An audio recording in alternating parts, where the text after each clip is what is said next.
Tardes. Buenas tardes, licenciado. Que me alegra volverlos a escuchar. Que me alegra estar con ustedes nuevamente. Para mí es muy importante. El día de hoy vamos a ver una institución que de alguna forma hemos venido viendo continuamente, porque en varios artículos que hemos visto hasta ahorita del Código Civil siempre nos remite a las disposiciones de la tutela. En el capítulo 9 de la tutela, en el párrafo primero, disposiciones generales, a partir del artículo 293 del Código Civil, vamos a hablar de la tutela. Cuando hablamos de la tutela, hablamos de una institución jurídica que tiene como objeto el cuidado y protección del menor o del incapaz, es decir, del mayor de edad declarado en estado de interdicción, sobre todo cuando sobre ellos el menor de edad o el incapaz no ejercen patria potestad. Esta tutela corresponde al cuidado, como decía, y protección del menor del incapacitado, en su persona y en los bienes que a ellos les pudieran corresponder. ¿Cómo surge la tutela? Por la muerte de los padres, por la suspensión, la separación o la pérdida de la patria potestad. Vamos a ver entonces que las características de la tutela van a ser, en principio, que no exista patria potestad, desempeña una función totalmente protectora, tutelar, sustituye en los casos que determina la ley a la patria potestad, es decir, cuando existe una separación, suspensión o pérdida de la patria potestad.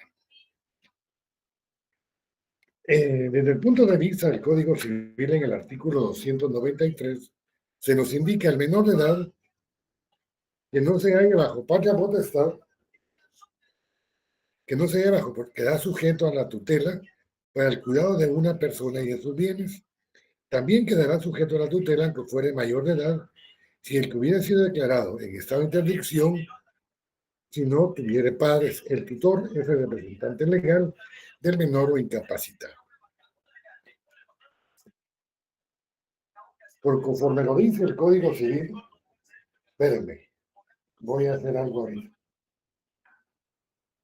Es que estaba oyendo el partido, pero no puedo concentrarme, mejor juego con ustedes la final. Cuando hablamos de la tutela, como ya indiqué, es una institución jurídico-social importantísima, realmente importante, porque vamos a ver que esta sustituye a la patria potestad cuando aquel menor o incapaz no tienen quien los represente. Desde el punto de vista de los elementos subjetivos, vamos a ver que las personas que intervienen en la tutela son el tutor, que es el representante legal de este menor o incapacitado, el protutor, que es la persona que va a fiscalizar las acciones del tutor, y el pupilo. El pupilo, que es la persona menor de edad o la mayor de edad declarado en estado de interdicción. Son los elementos subjetivos. Si lo vemos desde el punto de... ¿Te manda? Permítanme, hay un montón de personas.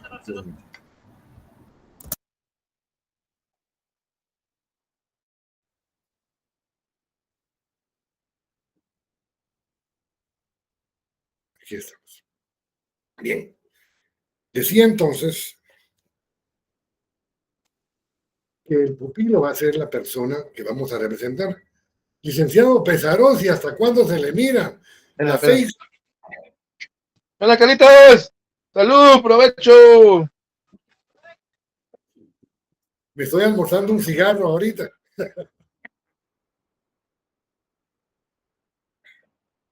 Decía entonces que esta institución es realmente muy importante. Desde el punto de vista formal, vamos a ver que lo que trata esta institución es de salvaguardar al menor o al incapaz como persona y en sus bienes. Formalmente vamos a ver que existen varias clases de tutela. Hay una tutela testamentaria, una tutela judicial, una tutela específica y una tutela legal. Desde ese punto de vista, entonces, vamos a ver que es una institución muy amplia. Voy a hacer aquí un parangón, antes que se me olvide.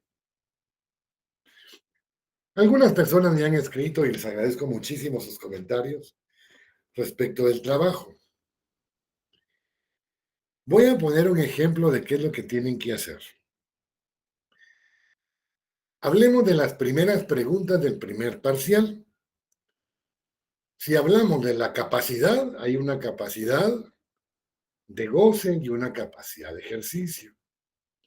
Si hablamos de la personalidad, vamos a ver que existen teorías como la concepción, el nacimiento, la ecléctica y la integracionista, que es la llamada biológica o de, como dice el Código Civil, de la viabilidad.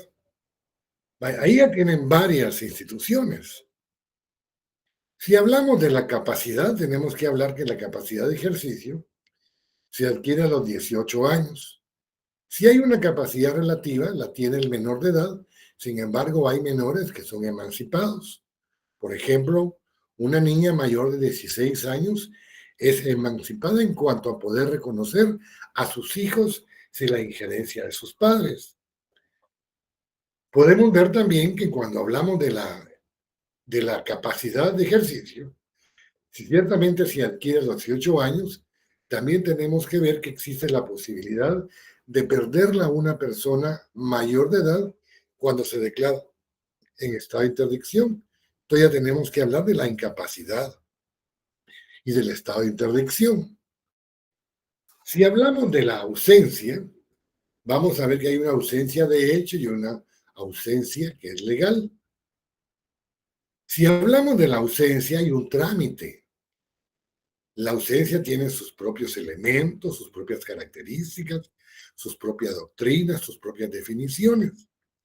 Y si hablamos de la muerte presunta, tenemos que indicar que hay una muerte presunta que tiene un trámite judicial en donde tiene que esperarse 5 años para poder declararla y luego se le da la administración a los parientes de esta y posteriormente se van a distribuir los bienes cuando el ausente es declarado muerto presunto.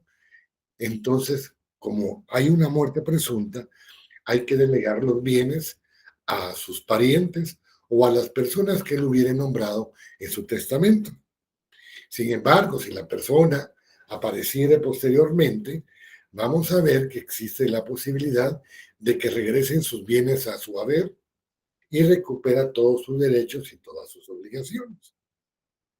En 3 cosas les he dicho por lo menos, 3 instituciones, por lo menos 4 o 5 cosas. Así es como tienen que ampliar. No van a buscar instituciones 4, 5, 10 nada más y sobre eso es el trabajo, no. Si hemos visto hasta la fecha aproximadamente 20 instituciones, por lo menos 18 instituciones tienen que estar presentes en el trabajo. ¿Qué es el trabajo? 2 definiciones, elementos, características y su fundamentación legal.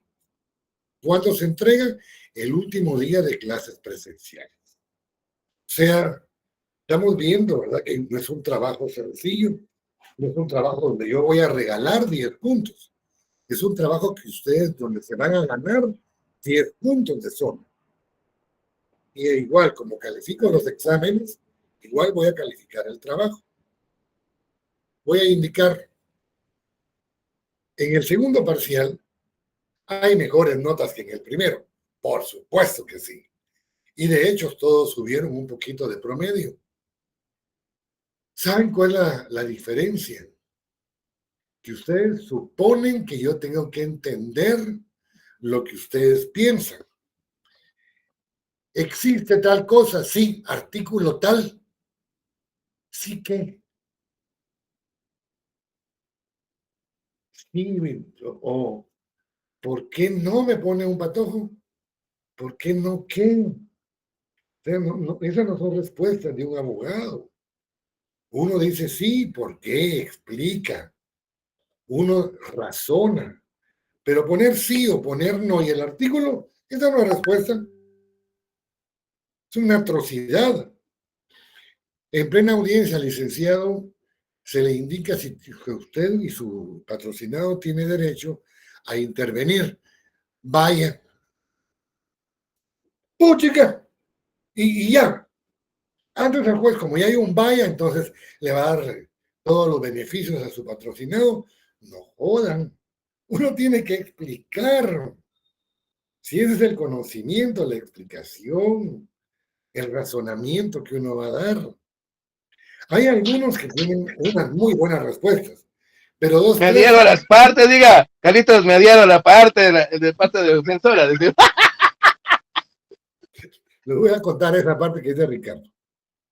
Había un proceso en donde acusaban a un señor de violación, a un señor ya grande, por cierto, un alcalde.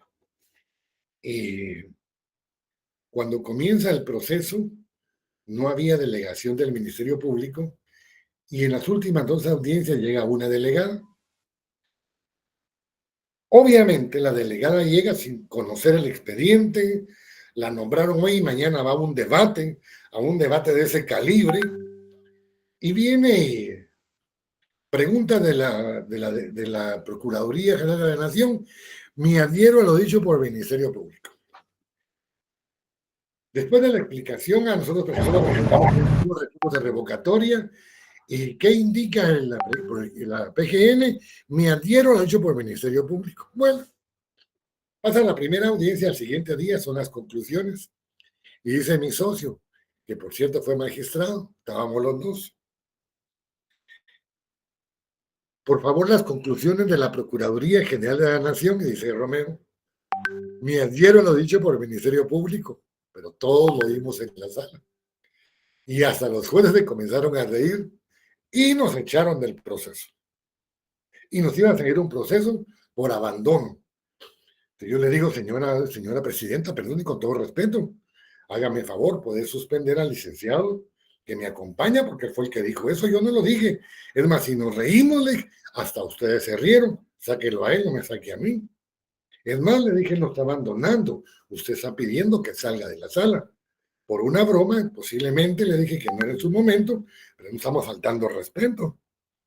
Hágame favor, licenciado, le dijo, sálgase y se sienta si quiere hasta atrás o sea, se abandona la sala. Algo así. Les hago una pregunta yo y ustedes me ponen, me adhiero a lo dicho en clase por el catedrático o por el Carlos Vázquez. No jodan. Así no es la cosa, pues.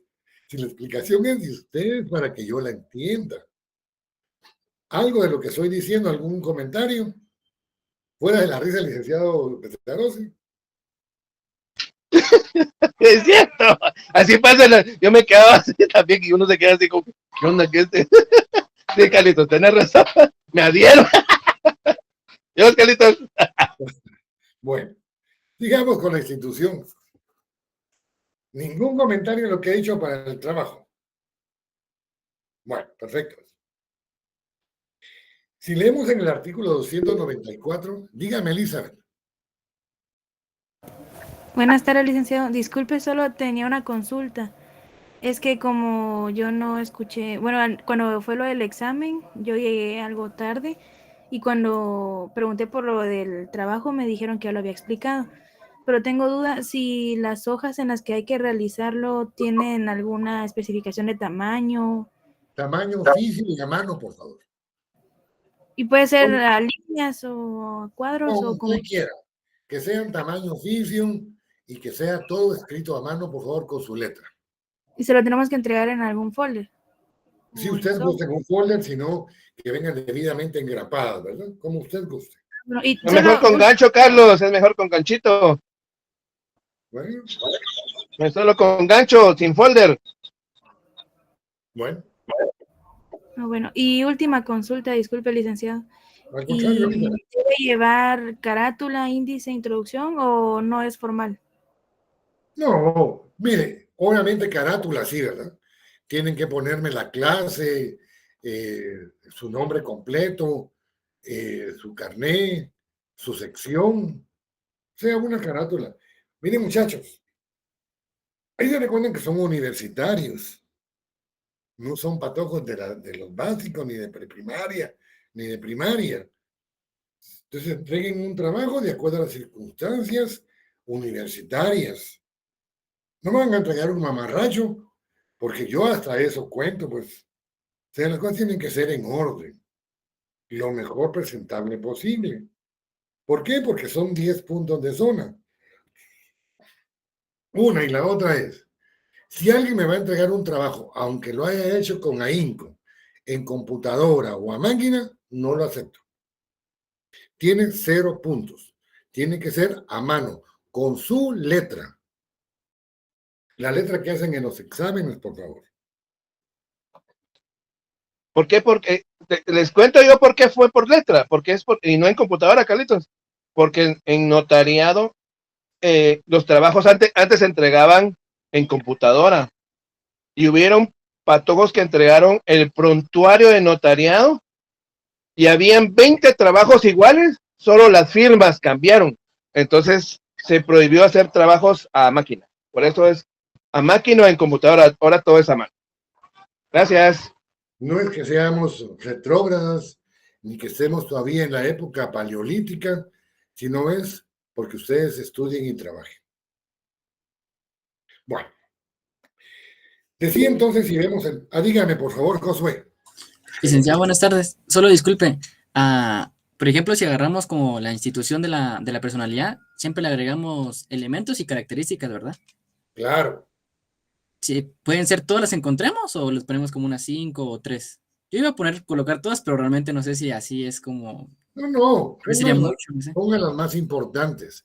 Por ejemplo, yo decía en clase, por ejemplo, si me dicen el matrimonio, los elementos son los que están en el artículo 78, que son hombre y mujer con capacidad, vivir juntos, la permanencia en la institución, procreación, alimentación, educación y auxilio recíproco. Si ahí están.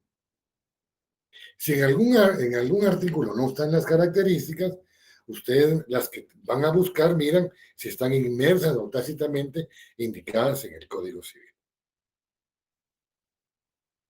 Entiendo, licenciado. Gracias. ¿Quedó claro para todos?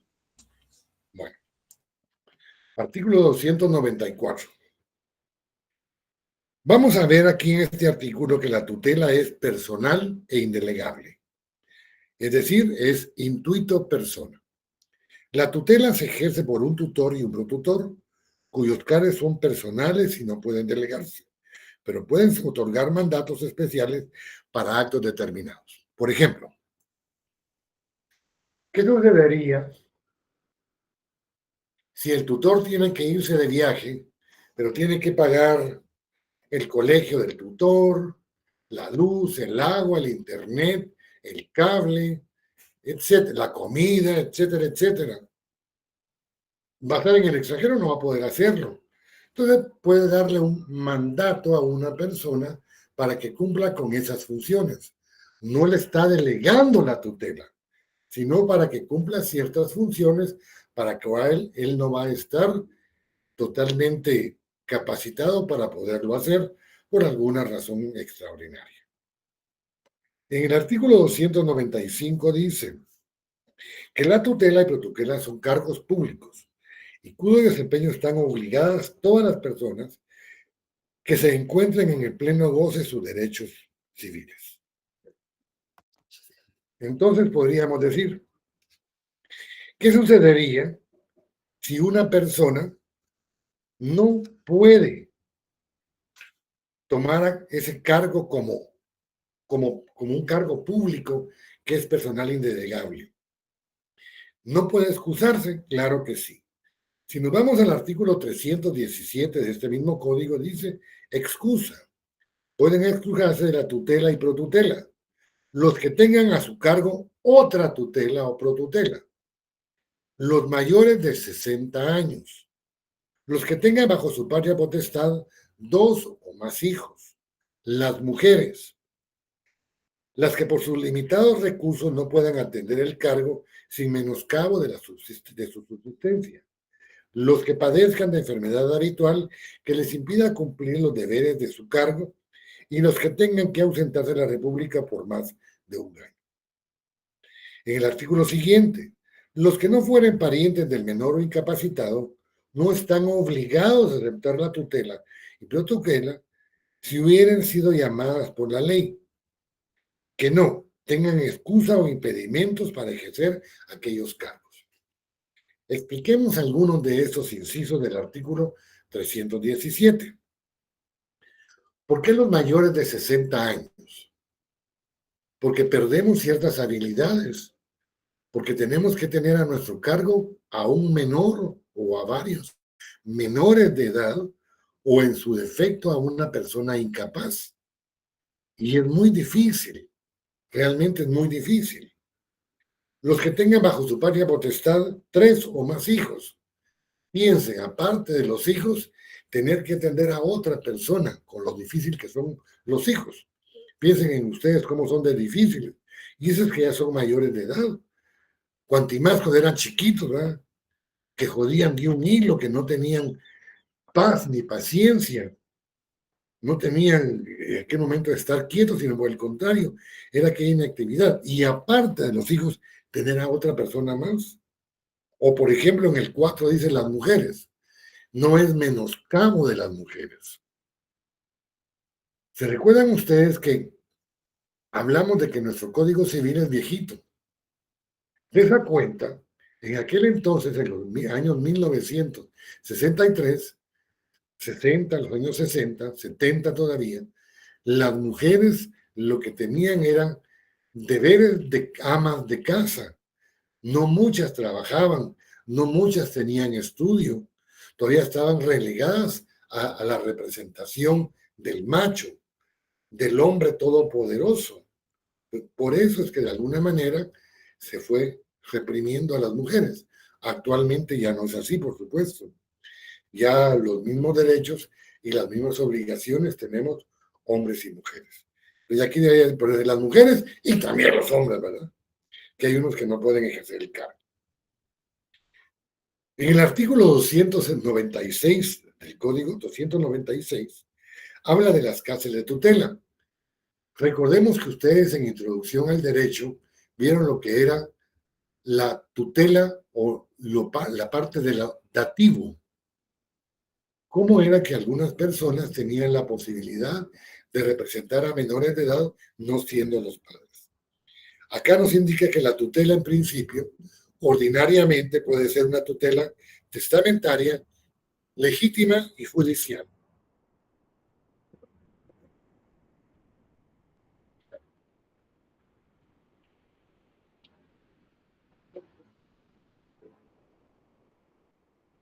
Ya pasó el avión. En el artículo 297 habla de la tutela testamentaria. Dice que la tutela testamentaria se instruye por testamento, por el padre o la madre sobreviviente, para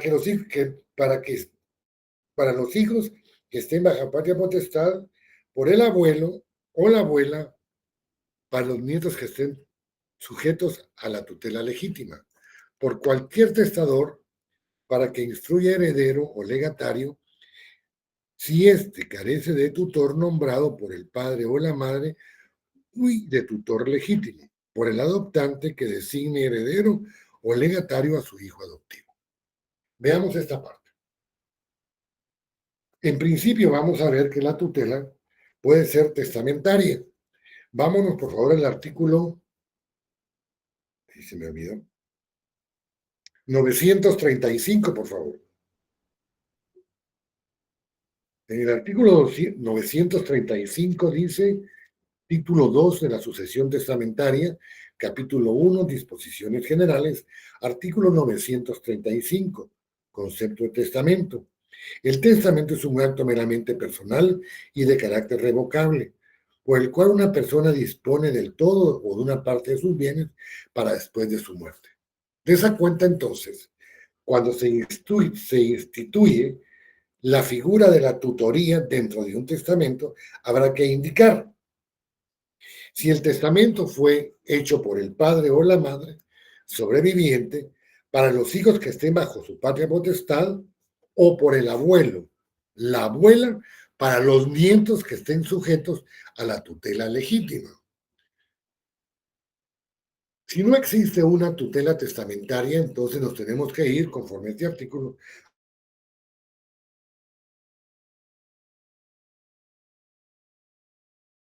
el testador, sigue diciendo el código, para que el que instruya heredero o legatario, si éste careciere de tutor nombrado por el padre o la madre o de tutor legítimo, y por el adoptante que designe heredero o legatario adoptivo. Es decir, si nosotros en el testamento instituimos a una persona tutora, vamos a indicar que es tutora, pero que tiene una representación. Fuera esta legítima por el padre, la madre, abuelo, abuela, o por alguno de los parientes. Entre el adoptante y adoptada, el adoptado va a indicar quién es la persona que lo va a sustituir en la representación de su hijo adoptado. En el artículo 298 dice: los padres y los abuelos, en su caso, pueden nombrar un tutor y un protutor para todos o para varios de sus hijos o para cada uno de ellos. Pueden también nombrar varios tutores, protutores, que ejerzan el cargo uno en defecto del otro, respectivamente en su orden de asignación. Es decir, aquí podemos indicar que la tutoría puede ser determinada para una persona, puede ser en conjunto, nombrar a varios tutores y protutores, y también puede ser sucesiva, es decir, un tutor después de otro tutor. Uno va a sustituir al anterior, este va a ser sustituido por otro y así sucesivamente. En el artículo 299, que está también referido al artículo 301, dice: la tutela legítima de los menores corresponde en el orden siguiente. Hablamos de que la tutela puede ser testamentaria. Si no existe testamento, conforme al artículo 297, entonces nos vamos a la tutela legítima. La tutela legítima, entonces, va a corresponder, de los menores, corresponde en el orden siguiente. Primero se llama al abuelo paterno, luego al abuelo materno, a la abuela paterna, a la abuela materna y a los hermanos sin distinción de sexo, siendo preferidos los que procedan de ambas líneas y entre ellos el de mayor edad y capacidad. Hasta aquí dejemos este artículo. Nuevamente encontramos para algunos, la pregunta es: ¿por qué primero al paterno y después al materno? Y volvemos a lo mismo. Recuerden en aquel momento de puesta en vigencia y positividad nuestra ley sustantiva civil, los hombres tenían la representación conyugal, tenían un poder diferente al de las mujeres, porque ellos tenían de cualquier manera estudios o trabajo, mientras que las mujeres no tenían estudios, muchas de ellas, o muchas de ellas tenían, pero ejercían trabajos domésticos. Entonces, de alguna forma, se representaba más al hombre, al abuelo paterno, al papá de los menores o incapacitados, porque eran hombres. De igual manera, al papá de la madre, porque tenía la representación.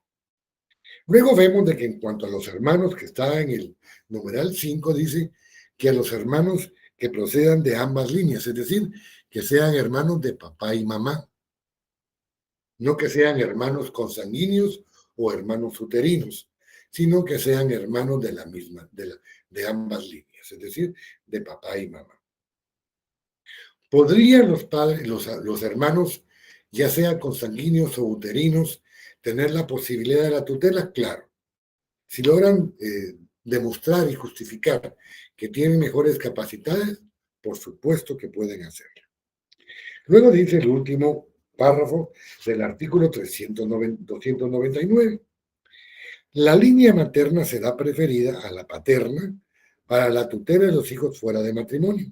Sin embargo, mediante motivos justificados para variar la procedencia, puede el juez nombrar tutor al pariente que reúna las mejores condiciones de conocimiento y familiaridad con el menor, solvencia, idoneidad y preparación, que constituya una garantía para el desempeño satisfactorio de su cargo. Si hay un niño que es fuera de matrimonio, estamos hablando de que regularmente son madres solteras. Una relación extramatrimonial, fuera de matrimonio. Si es la madre la que ejerce la patria potestad, porque es madre soltera, que no tiene pareja el padre, no ejerce patria potestad sobre su hijo, entonces se va a llamar a la línea materna.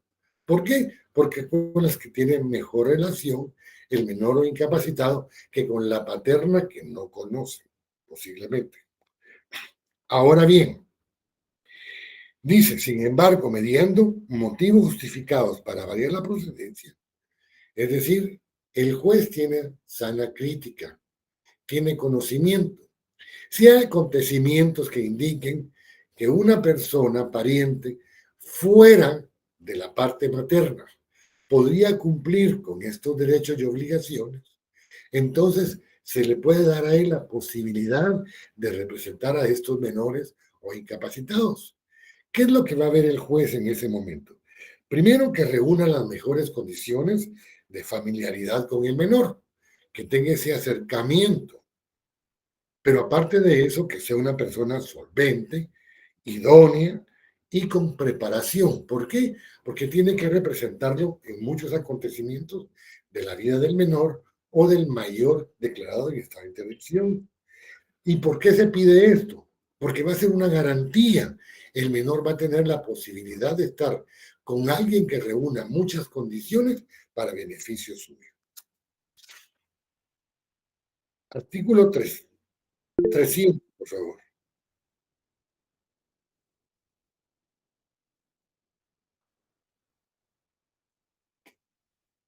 Bueno.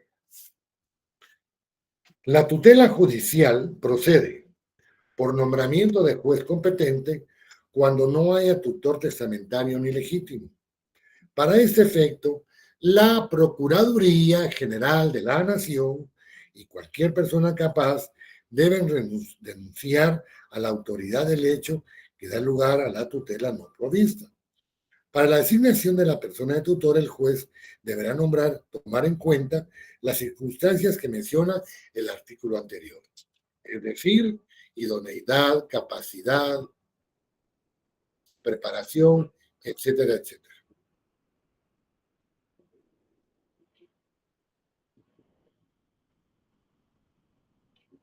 Bien. Ay, muchachos, algo me falta decir aquí. Dígame, Víctor. Buenas tardes, licenciado. Yo tengo una duda. En el caso donde mencionó del artículo 299, donde el niño pues solo conoce a la madre, ¿verdad? Por el caso de ser madre soltera. En dado caso que ese niño tenga que pasar a una tutela, se hace conforme lo establece el mismo artículo 299, ¿verdad? Que sería el abuelo. ¿O cómo sería ahí? Que sería el abuelo materno. Miren, muchachos, es que es circunstancial. Víctor tiene mucha razón en lo que está preguntando. Vamos a pensar que hay niños que conocen quién es su papá, pero no tienen ninguna relación con él, mucho menos con la familia del papá. Hay otros niños que son hijos de madre soltera, pero tienen relación con la familia del papá, aunque con el papá no la tengan. Pero son circunstancias que el juez va a prever. Porque alguien me va a decir, mire, pero si tiene papá, él ejerce patria potestad. Claro, por el hecho de ser padre. Pero como es una relación extramatrimonial fuera de matrimonio, el juez va a tomar en consideración esa familiaridad que existe entre el padre biológico, que no ha tenido ningún contacto con el niño, mientras que con el abuelo, el padre de este papá, sí ha tenido relación.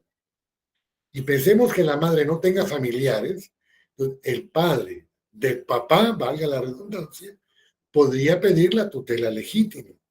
¿Por qué? Porque tiene familiaridad, idoneidad, capacidad, todo aquello que garantice que va a estar bien el menor que va a representar como persona y a los bienes de este. No sé si quedó claro, Víctor. Nítido, licenciado, todo claro. Muchas gracias. Perfecto. Dígame, Emiliano. Sí, licenciado, buenas tardes.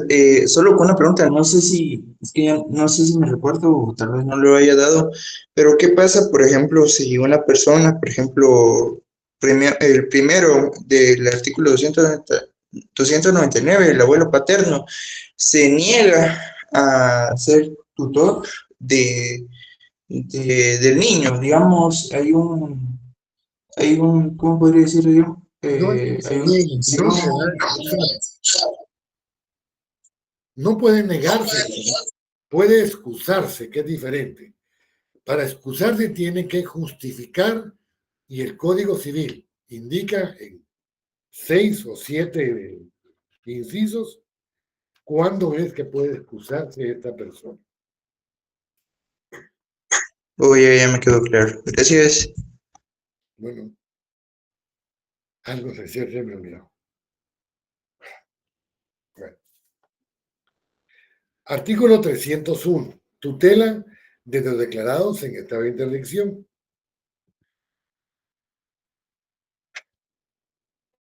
Artículo 301. La tutela de los mayores de edad declarados en estado de interdicción corresponde al cónyuge, al padre y a la madre, a los hijos mayores de edad y a los abuelos en el orden anteriormente establecido. Se recuerda que cuando hablamos de la patria potestad, indicamos que a veces el mayor de edad declarado en estado de interdicción esté incapaz. Sobre él pueden los padres ejercer patria potestad. ¿Cuándo? Cuando este mayor de edad no tiene familia. Y hablamos de que la familia en nuestro medio es una familia stricto sensu, es decir, conformada por los padres y los hijos. Si este mayor de edad no tiene familia, los padres ejercen patria potestad. Pero si este mayor de edad es incapaz y tiene familia, hay un orden diferente establecido para quienes van a ejercer la tutela. Primero van a ejercer la tutela el cónyuge, luego el padre y la madre, luego los hijos mayores de edad y por último los abuelos en el orden anterior. Abuelo paterno-materno, abuela paterna-materna y los hijos de la misma línea. En el 302 dice, si hallándose en ejercicio del tutor legítimo o judicial apareciera el testamentario, se transferirá inmediatamente a esta tutela. ¿Qué sucedería si una persona tiene que ser representada y le nombran un tutor legítimo o un tutor judicial y posteriormente aparece un testamento en donde en este documento de última voluntad, de declaración de última voluntad, aparece la declaración de un tutor testamentario? Este es superior a los demás, entonces toda la tutoría se transfiere inmediatamente al tutor testamentario.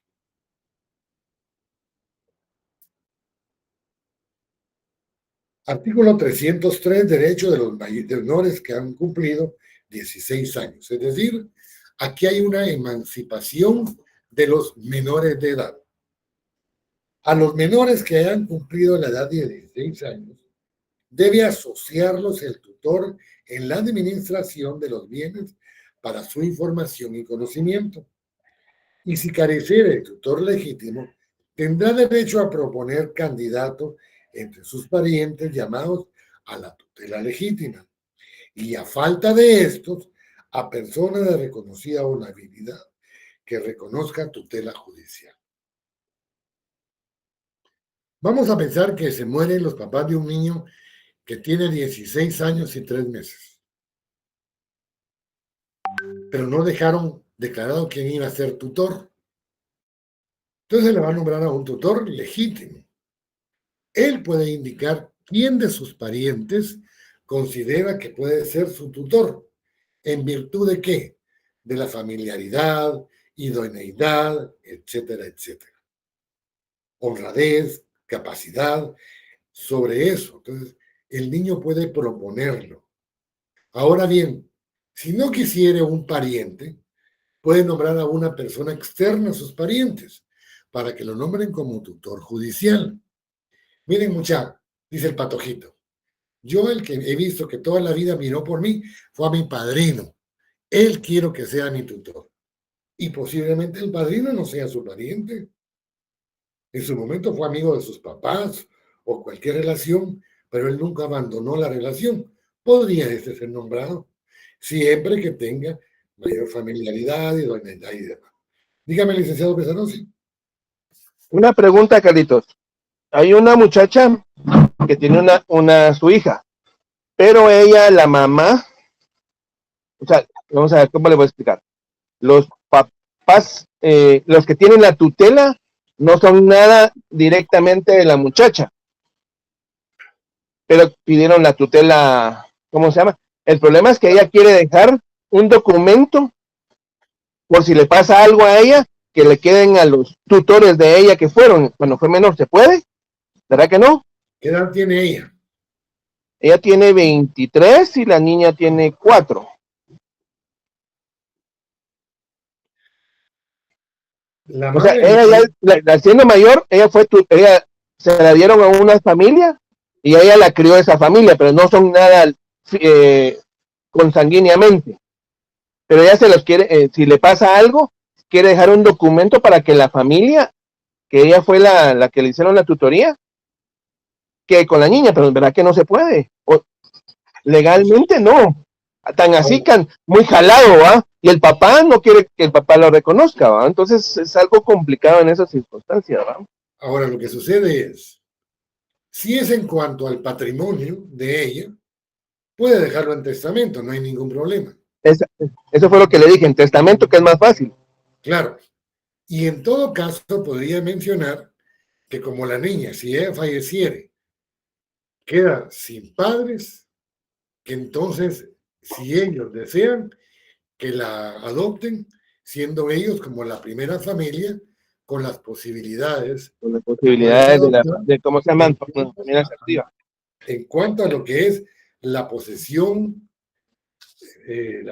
notoria de hijo. De testado, de hijo, Esa exactamente. posesión notoria de hijo, Pues. esa posesión notoria de hijo hay que verla de acuerdo al artículo 200, ay, ¿qué es?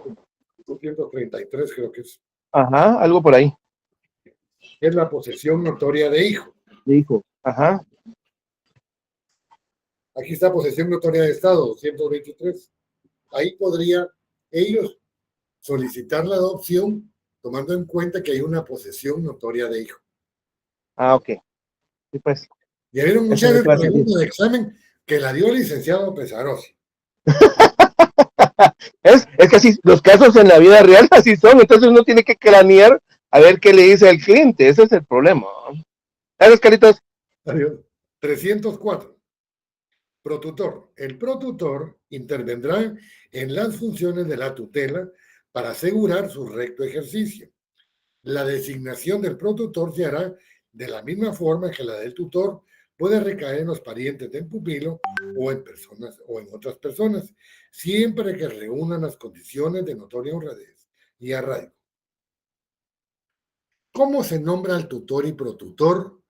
Sin importar si es un tutor legítimo, testamentario, legítimo, judicial, especial o legal, específico o legal, por medio de un acta de nombramiento judicial. Se hace un discernimiento de cargo en un acta judicial. El juez de instancia los va a nombrar a ellos como tutores o protutores.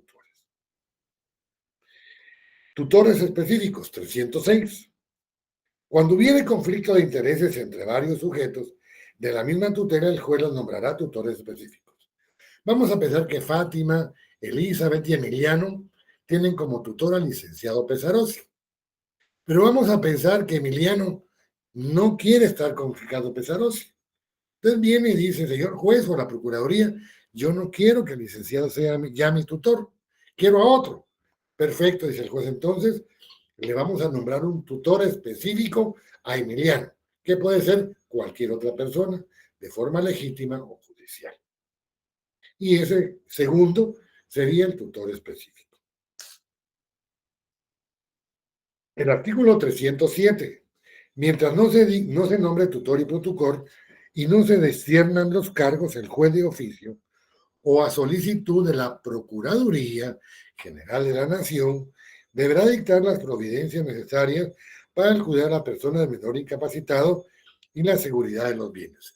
Aquí se nombra entonces a un tutor provisional en forma inmediata. Regularmente es legítimo judicial. Ya me recordé que les iba a decir. Miren, muchachos, yo he repetido hasta el cansancio, y el licenciado Edwin Pesarossi lo ha dicho muchas veces, que en el Código Civil donde diga Ministerio Público debe leerse y entenderse Procuraduría General de la Nación. Muchas personas en sus exámenes no tienen los 30 puntos porque me ponen Ministerio Público. Si aquí no estamos viendo nada penal, estamos viendo derecho sustantivo civil. Aquí interviene la Procuraduría General de la Nación, decreto 25-97 del Congreso de la República. Háganme el favor, pongan atención. La otra, háganme un favor, espérenme un poquito.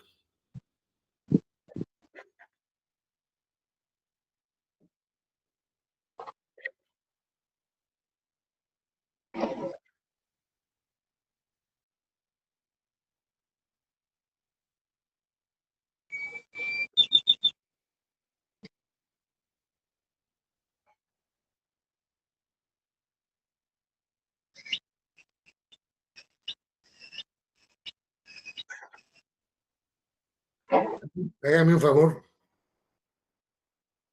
Enciendan todos su pantalla. Carlitos, como que vas a la audiencia penal, es, según el señor Procuraduría General de la Nación, te van a mandar pero 1000 veces, igual al revés, en lo civil, ¿va? Señor fiscal del Ministerio Público, ya te des para que te estén molestando toda tu santa vida en el juzgado.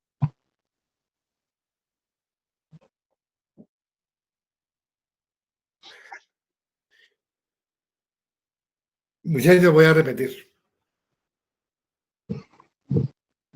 El decreto 2597 del Congreso de la República dice, como una Establece. orden general, que todo lo que digan en el Código Civil, Ministerio Público, debe leerse y entenderse como Procuraduría General de la Nación.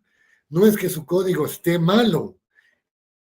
El código así está emitido, pero debe entenderse como Procuraduría General de la Nación. Por eso se mandó la actualización, Bacalitos. Por eso se les dice qué es lo que tienen que poner. Son actualizaciones que los mismas editoriales no lo hacen. Entonces, por eso se los dice para que ustedes lo hagan. Bueno. La otra. Fíjense, muchachos, de que normalmente muchos salen mal en clase porque no preguntan. Yo no sé si alguien está viendo el partido del Barça. Yo apagué, estaba oyéndolo cuando iban 2-2 en el minuto 70. No sé si empataron, si ganaron, si están en tiempos extras, ya eran los penales. A mí me gusta ver los partidos, pero en este caso mi obligación es estar con ustedes y la de ustedes es estar en clase conmigo. Tiempo extra, van perdiendo el Barcelona. Bueno, como el Real ya perdió, a vos no importa.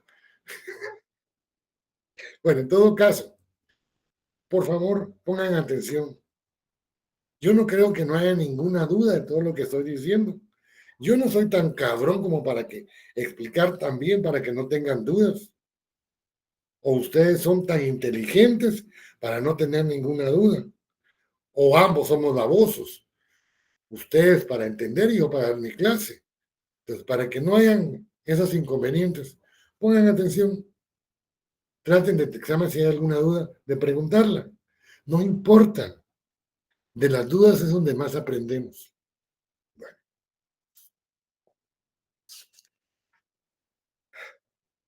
Tutores legales, artículo 308. Los directores o superiores de los establecimientos de asistencia social que acojan menores o incapacitados son tutores y representantes legales de los mismos. Desde el momento de su ingreso y su cargo no necesita discernimiento. ¿Por qué? Porque son nombrados regularmente por un ministerio o el Estado mismo.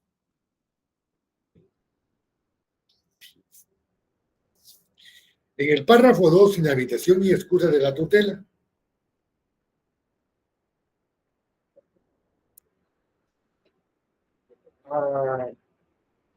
¿Quién no puede ser tutor y protutor?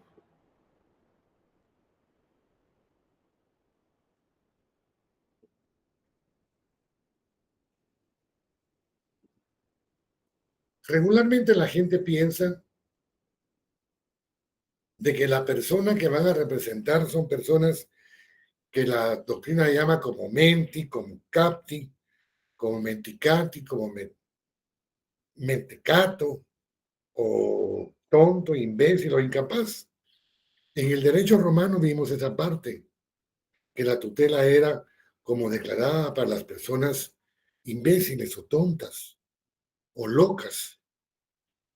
Ya en nuestro medio no se trata de que la tutela sea para estas personas, se trata para salvaguardar la integridad del menor de edad y de las personas incapaces declaradas en estado de interdicción. Ahora, ¿quiénes no pueden ser tutores o protutores? No pueden ser obviamente el menor de edad y el incapacitado. El menor de edad porque tiene una incapacidad relativa y el otro tiene una incapacidad absoluta. No puede ser tampoco nombrado como tutor o protutor el que hubiera sido penado por robo, hurto, estafa, falsedad, faltas y delitos contra la honestidad y otros delitos de un común que merezcan una pena mayor de 2 años. ¿Cómo voy a nombrar yo a una persona que ha sido declarada culpable de robo si va a administrar los bienes de un menor o incapacitado? Por su propio peso cae, ¿verdad? Que no podemos nombrar a esas personas como tutores o protutores. Los que hubieran sido removidos de otra tutela. Si vemos la remoción que vamos a ver posteriormente, son aquellas personas que han cometido delitos siendo tutores o protutores en otra institución anterior. Tampoco los serios constitucionarios o los que se drogan o chupan el pisto del menor incapacitado, pues. Obviamente. El fallido concursado. Esto es derecho procesal, civil y mercantil. Si hay una persona que está declarada en quiebra, es decir, tiene demasiadas deudas, no le vamos a dar la administración de los bienes de un menor, porque seguro que lo que va a hacer es pagar con estos bienes su deuda, pues. Bien, etcétera. Bueno. Los que tengan pendiente litigio propio o de sus descendientes del cónyuge con el menor incapacitado. Pensemos que el menor fue agredido por la esposa del tutor, de que queremos nombrar tutor. No la vamos a nombrar tutor sabiendo que la esposa tiene problemas con el tutor. O un día el patojito se peleó con un muchachito y casualmente el otro muchachito es el hijo del tutor. Y existe una rencilla por lo que se pegaron los niños. No podemos nombrarlo a él, ¿verdad?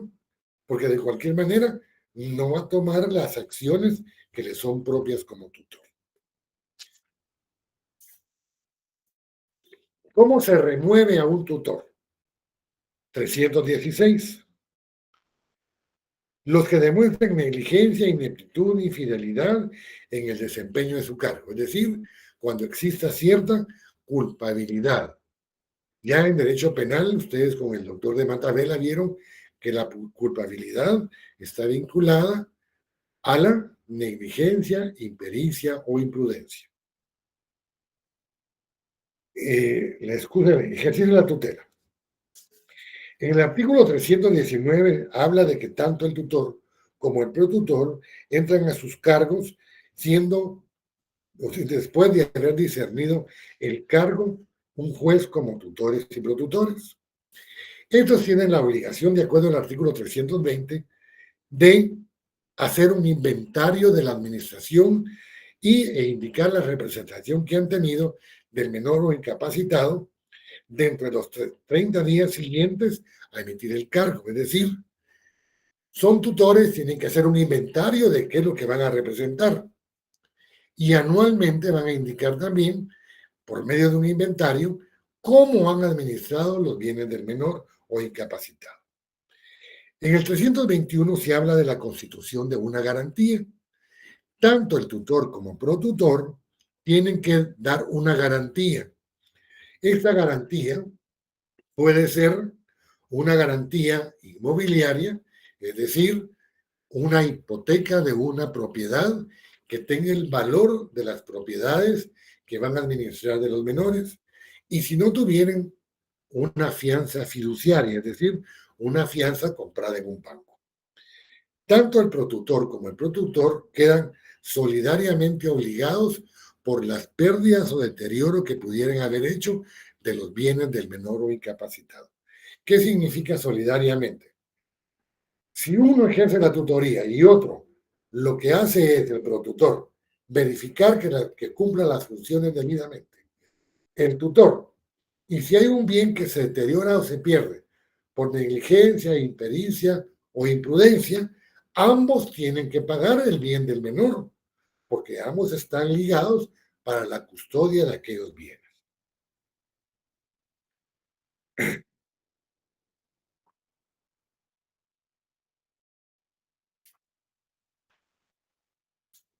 Vamos, por favor, a la rendición de cuentas. 343. El tutor deberá rendir cuentas anualmente y al concluirse la tutela o cesar el cargo. La rendición anual de cuentas se hará ante el juez con intervención del tutor y del Ministerio y de la Procuraduría General de la Nación. La rendición final la hará el tutor o sus herederos al expupilo o a quien lo represente dentro de 60 días. ¿Por qué es tan necesario cuando comienza la tutela hacer un inventario para saber qué es lo que vamos a administrar? ¿Por qué es importante rendir cuentas anualmente para saber que los bienes del menor o van creciendo, están igual, pero siempre en beneficio del menor? ¿Alguna pregunta hasta aquí?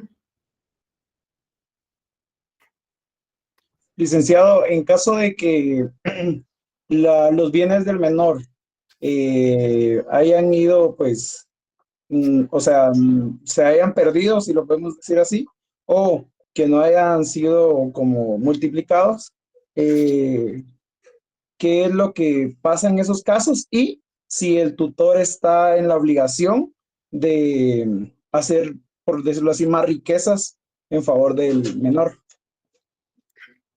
Si lo pierde, tiene que pagarlo. Ahora, si él hace más bienes de los que está administrando, es para beneficio del menor. Realmente ese es su cargo, la administración. Ahora bien, ¿qué es lo que sucede? Van a leer ustedes, cuando ustedes lean, de que el tutor ejerce un cargo público, pero es remunerado. Va a cobrar un 5% de todos los ingresos de forma anual, de un 5 a un 15%. Es un cargo público, es un trabajo. Y de acuerdo a la Constitución, todo trabajo tiene que ser remunerado. Si él va a hacer más bienes de los que ya tiene, obviamente va a tener mejores ingresos, pues.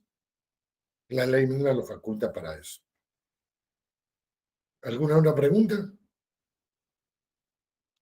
Muchas gracias, licenciado. Gracias, gracias. Bueno, ya que vamos a terminar la clase antes de irnos. Díganme ustedes, por favor, ¿tienen alguna duda del trabajo? Ninguna. A ver, Fernando. Yo solo, por si lo pudiera volver a explicar, porque no me queda tan claro todo. De las 2 copias de los exámenes primer y segundo parcial, hay varias instituciones, muchísimas instituciones, que platicamos en ellos. Ustedes buscan las instituciones que están inmersas dentro de cada examen y las van a enumerar. Por ejemplo, vamos a hablar de la personalidad, la capacidad, lo que expliqué al principio de clase. Ustedes buscan las instituciones y de cada institución tienen que poner 2 definiciones, elementos, características e indicar de qué artículo a qué artículo están inmersas las instituciones que ustedes van a tratar. Ese es el trabajo. ¿Quedó claro? Muchas gracias, licenciado, ya me quedó claro. Gracias. Para servirles. ¿Alguna otra pregunta? Licenciado, con tema de instituciones, por ejemplo, si está hablando de la familia, ¿una institución podría ser el matrimonio o la unión de hecho? ¿O cómo es ahí? Preguntamos del matrimonio, preguntamos de la unión de hecho, hablamos de la separación, hablamos del divorcio, de la cesación de la unión de hecho, hablamos también en un examen, en el segundo parcial, de la posibilidad de una unión de hecho post-mortem. Híjole, si hay un montón de qué hacer. Sí, justo, no, yo en ignorancia yo pensaba que instituciones así como el Ministerio Público, o sea, cosillas así, o sea, lo malinterpreté ahí, pero Cuando hablamos de instituciones son las clases que hemos dado durante el semestre. listo, licenciado, esa era mi única duda. Muchas gracias. Para servirles. ¿Alguna otra duda, mis amigos? Licenciado, disculpe, buenas tardes, solo para que a mí me quede claro. Por Dígame. ejemplo, busco la institución del matrimonio, pongo un elemento, una característica y de qué artículo a qué artículo. No. Varios elementos, varias características, y usted puede poner que el matrimonio está como concepto en el artículo 78, 79, del 80 81 están los esponsales, y así sucesivamente, en dónde está la institución del matrimonio. Es más, dentro de eso podemos hablar que el artículo 108 al 112, 113, están los derechos propios que nacen de lo que es los deberes y obligaciones del matrimonio. O sea, hay mucho que decir. Gracias. Bueno. ¿Alguna otra pregunta? A ver, Emiliano, otra vez. Sí, licenciado. Así digamos, como dijo Rosemary, el divorcio también puede ser una institución del matrimonio. Puede ser el matrimonio una institución, el divorcio otra institución, ¿verdad? Claro. Entonces, el matrimonio, la separación, el divorcio, la nulidad, la anulabilidad, que lo vimos referente a la insubsistencia del matrimonio en los artículos 88, 89, 144 y 145 en adelante del Código Civil.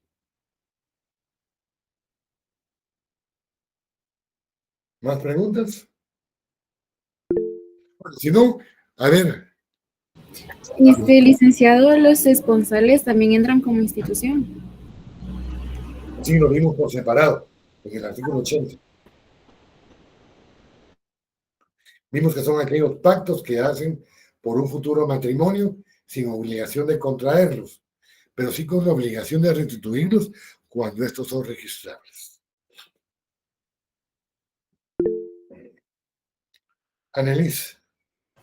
Buenas tardes, licenciado. Entonces, prácticamente las instituciones son todos los temas de los que hemos hablado durante el semestre. Exactamente. Ah, muy bien, muchas gracias.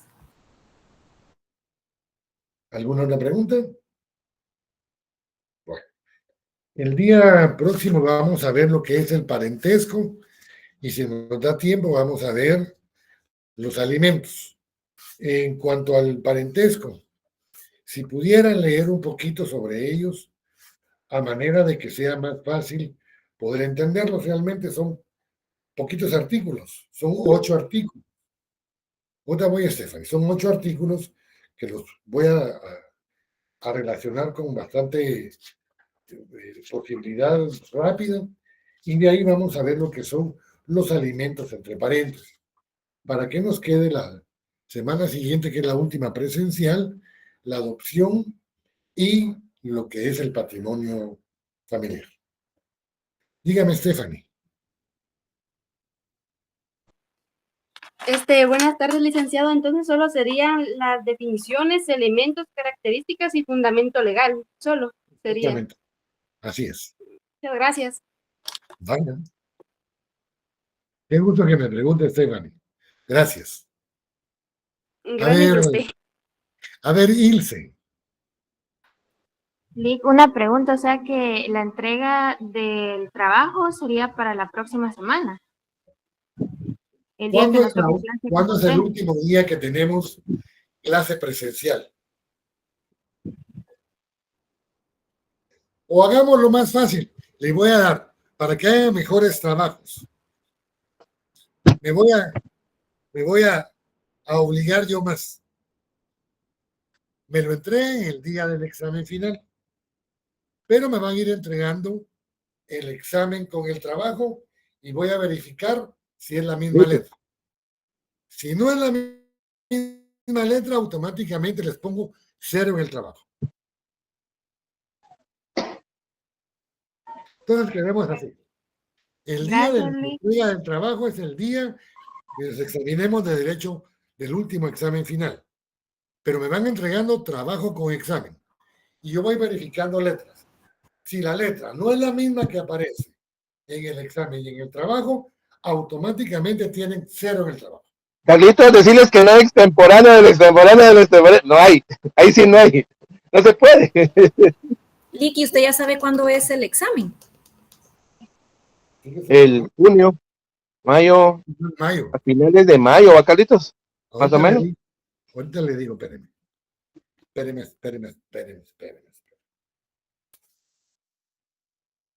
Solo que entre a mi correo.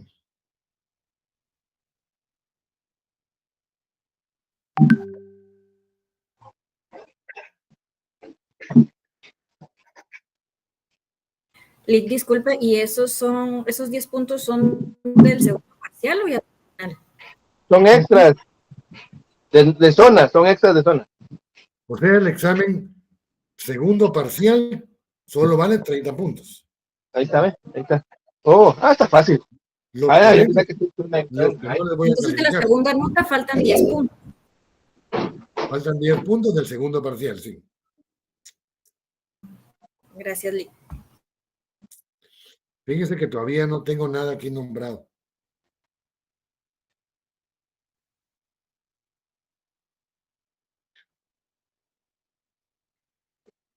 Licenciado, yo le quería preguntar, pero sobre el tema de las notas, porque todos creo que estamos con eso de que, ¿cómo estamos con las notas? Porque si no... Yo había quedado de mandarse las notas las dos juntas.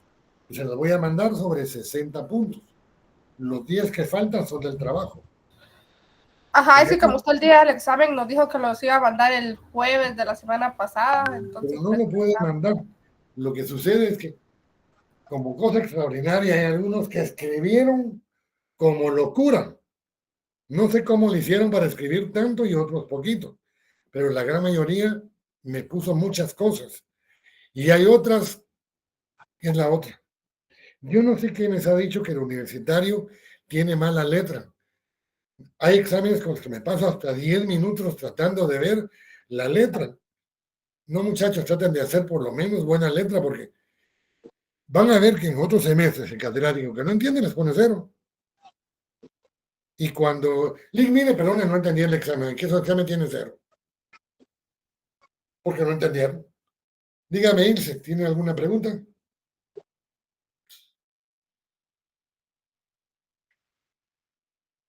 Bueno. Entonces los dejo. con respecto al examen, a la verdad posible les mando sus 60 puntos. Ya en estos días se los mando. Me faltan bien poquitos del segundo parcial.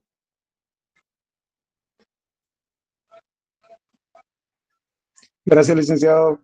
Gracias, Lick. Feliz tarde. Adiós. Feliz tarde. Feliz tarde, licenciado.